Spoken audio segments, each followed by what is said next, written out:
So a surprising number of people actually believe that the 1973 Supreme Court decision to legalize abortion on demand was done as some kind of conspiracy against the black population in the United States in an effort to diminish or eradicate it.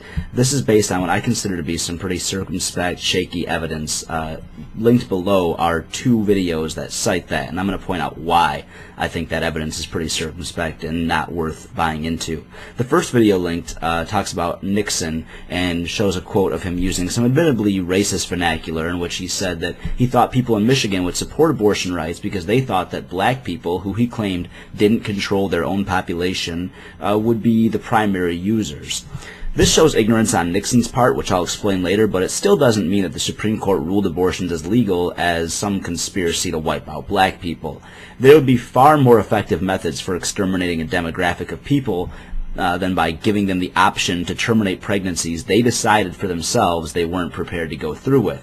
Just imagine if Hitler were to have used that technique to exterminate the Jews. It doesn't seem quite as effective as the methods he actually implemented, does it? As for Nixon's confusion, it's based on his failure to understand that correlation doesn't equal causation. Just because a group of people seems to struggle with controlling their population, and that group of people has dark skin, doesn't mean that they have so many kids because of their skin color. A much stronger correlation that suggests realistic causation to people who tend to have kids they aren't able to provide for are impoverished and/or uneducated people, regardless of ethnic demographic. Poor, uneducated white people tend to deal with early unwanted pregnancies and/or an inability to provide for impending children just as much as poor, uneducated black people. It just so happens that for numerous factors, both within and beyond their control, a higher percentage of the black population is impoverished and uneducated than that of the white population. Those reasons are an entirely different topic, but it's important to understand that skin color isn't what leads to unwanted pregnancies, and therefore isn't what leads to abortions. The second link below explains that Margaret Sanger, who co-founded Planned Parenthood, considered black people an inferior race that was tainting the human gene pool. That may be true.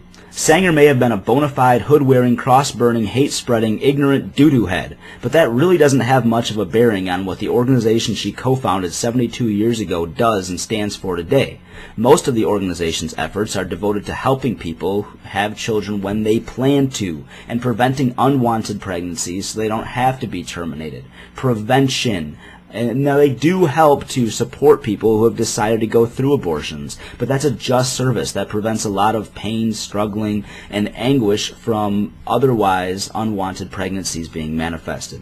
That's the important thing to understand about abortions. Before you start spouting nonsense about an effort to exterminate people, they are for unwanted pregnancies, the result of which could lead to any number of miserable conditions for unwanted children.